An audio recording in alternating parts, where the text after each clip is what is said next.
Hello and welcome back to the Nurburgring. Only 1 week after NLS 3, we're back again for the Nurburgring 24-hour qualifying race for 2021. The race hasn't run for 2 years because of everything that's happened in the world, but here's a quick refresh to what happened at the last running of the event in 2019.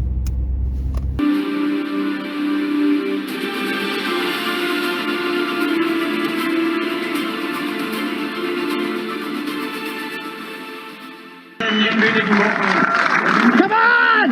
Yes! On this English language group, Michael and the rest of the guys, thank you very much indeed for all your hard work. Rob was our executive. So things went pretty well last time, and we are defending quali race champions. But this year we want to be the overall 24-hour winners. No Christian Krunjes this weekend. Again, still stuck in Norway, unfortunately, so it's myself and Ben Tuck. It's good for Ben to get loads and loads of laps around here. There's only 85 cars entered this weekend, which is a shame, but at the same time, it means lots of clear laps. So I'll be looking forward to see what our race pace can be like. Weather looks okay. I think it's going to be quite cool today, but it's actually going to be very warm tomorrow. So it'd be good way to test out all the tyre compounds that we have. So let's get to the track and let's get to free practice 1 to start the weekend. So I headed into the circuit, caught up with Ben Tuck, got changed,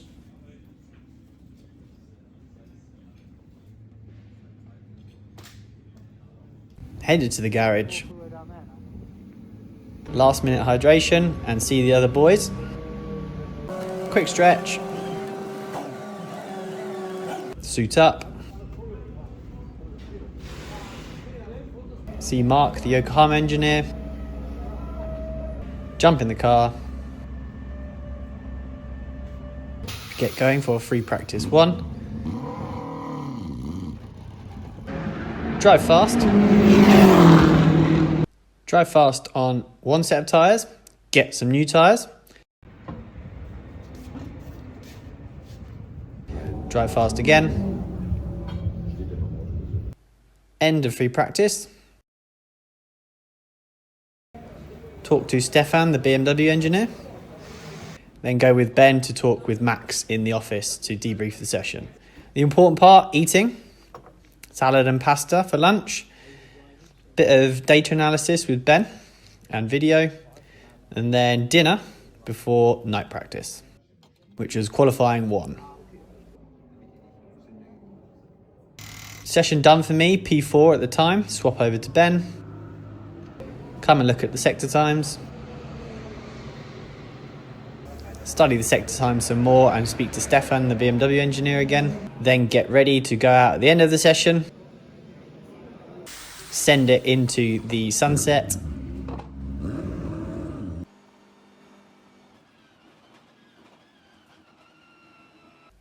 and then that was day done for Saturday. Very productive. We ended up P5 in qualifying 1, which I was really pleased with, which set our hopes high going into Sunday for the race.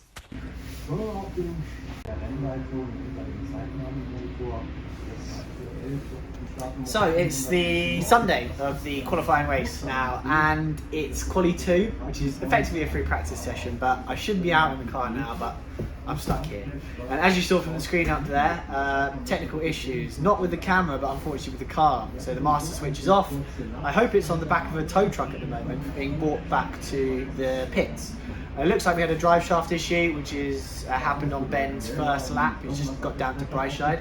So it's really halted our running, which is a shame, especially as we're sort of leading up into top quali. Just kind of waiting out in the office really, staying away from all the action and all the talk and everything, and just there's nothing I can do as a driver, so I tried to remove myself from the situation. So fingers crossed they bring the car back soon, we can get it fixed, and we've got about an hour and a half-ish before we need to actually get it fixed. So. Just a quick shout out to all the marshals that do such a mega job at the Nordschleife to keep us all safe and keep us racing. Thank you for recovering Ben as quick as you did, and top job as always.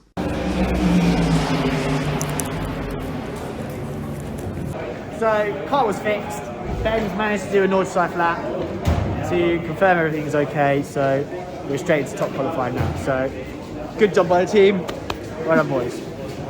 So, beginning of the session, always try to stay loose and always get a pep talk from the team boss or team manager, Nicholas Konigbauer. Time for some jokes, but also a chance to make sure that I know that it aims and objectives for the session, and obviously to do the best I can for the day.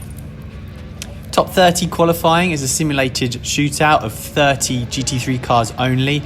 Something I've been looking forward to ever since I came to the Nordschleife. I remember watching Lawrence Vantor's sub 8-10 lap and thinking, man, I can't wait to do top 30 qualifying at some point. So I was really looking forward to this clear lap of the Nordschleife.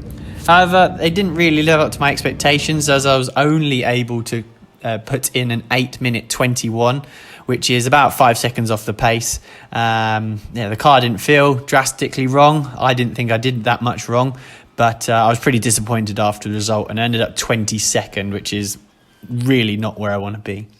So I was a little bit glum in between the end of the qualifying session and the start of the race. However, a chat with Ubi always makes things all right, and I was fired up and ready to go again for the start of the race. Starting 22nd, we won the qualifying race from further back than 22nd 2 years ago.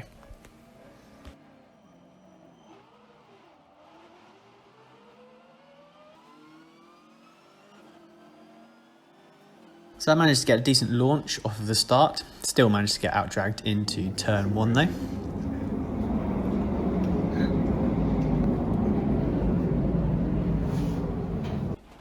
And then made the wrong decision at turn 2 and got really boxed in, and a few guys ended up going around the outside of me, so dropped a couple of positions off the start, which was a little bit frustrating.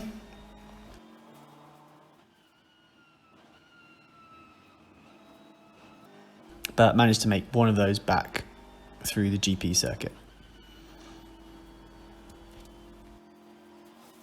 After that, it was a fairly uneventful stint, apart from this absolutely epic moment where I actually managed to slipstream past someone on the Dottinger. I can't even remember the last time I did it, but it was a lot easier than passing around the outside of shooting quotes. After that though, started to encounter a gearbox issue in one of the code 60 zones. Managed to dub in some of the radio chatter that we have between driver and engineer to try and give you a bit more of an insight. So listen in as I try and describe and diagnose the issue to my engineer Max.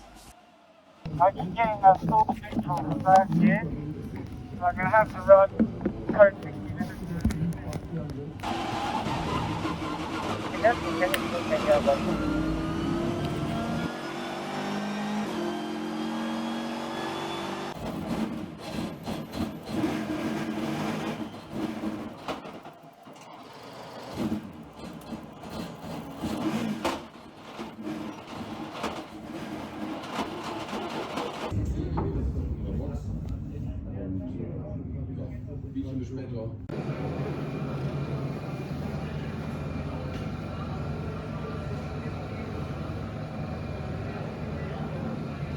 So unfortunately, 1 hour and 7 minutes into the race, we have a gearbox issue.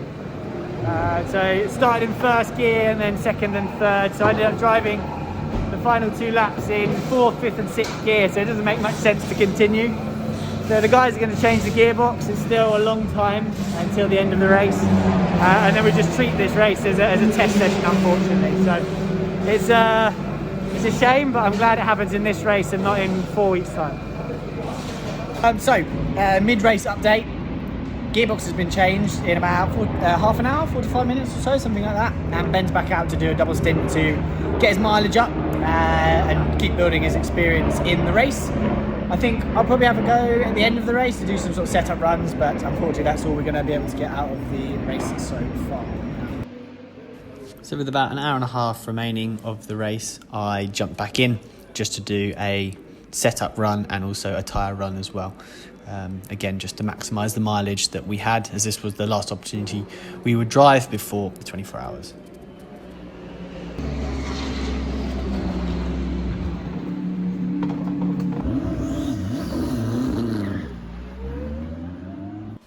This is now a real-time radio conversation between myself and Max the engineer as we go through a pit stop protocol for a double stint, so I'll be staying in car. Firstly, calling the fuel line at the Dottinger gantry. Fingers off, 109, 66, 109.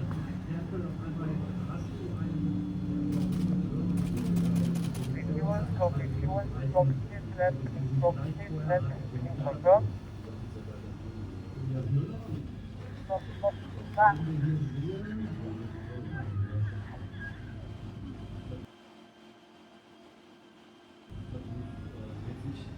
Stay in car, pit lane check, pit lane timer release, follow away 0.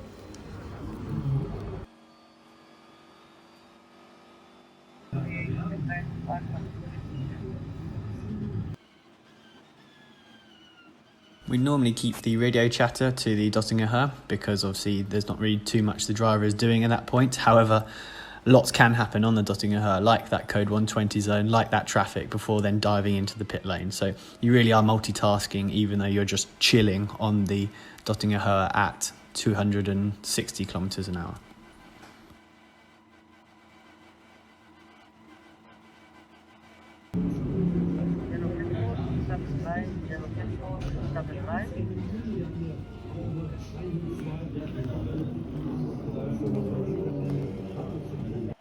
Changing tires, give you a small minute trim. Go on, push the shell, just affect the back minute.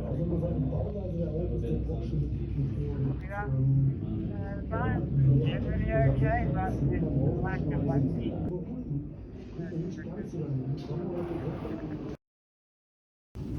Ich muss nur noch da steht einer.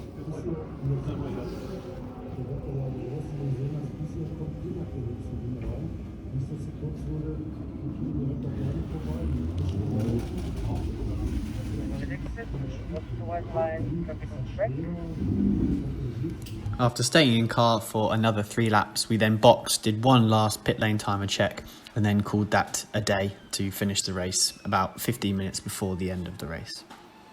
So here's our battle-scarred car from the not quite 6 hours in the end. We lost quite a lot of time in the pits and just treated the remaining 4 hours as a test session. Ben did a mega job in the race stint today, so it was good to get loads of laps for him, and also a double stint, first time in a GP3 car. I'm pretty sure you'll be sore tomorrow. I know, I'm definitely going to be. But overall, the pace wasn't there, which was pretty embarrassing, really. So we've got some work to do with Yokohama to make sure that we're ready in 3 weeks' time for the 24th. So yeah, in the middle of that is Paul Ricard, so next time we'll catch up will be in the sunny south of France, I hope.